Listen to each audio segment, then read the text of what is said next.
Welcome to the Learning Pines YouTube. We hope this video helps. You start by confirming you have the required permission. If you created the thread or are a moderator, proceed. Open the thread in the app or website and look for the options icon, commonly 3 dots or a gear. Once you tap that, select Edit or Thread Settings immediately. This is the first actionable step. Make sure to avoid navigating away before you can access the title field, because some platforms require the thread to be in focus to edit its name. Now you're in the Edit view. Click Edit Title or Rename Thread, then place the cursor in the title field.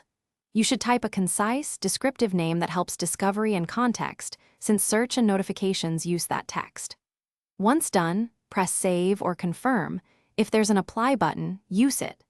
Make sure to check any character limits and avoid excessive punctuation, because some systems truncate titles or block special characters during save.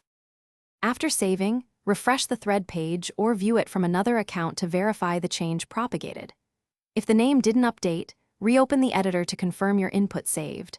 Sometimes permissions changed or autosave failed. If you still see the old title, log out and back in or clear cache, because client-side caching can hide updates. As a last step, contact platform support with thread ID and timestamps if server-side restrictions prevent. Thanks for watching. Consider subscribing if we helped you.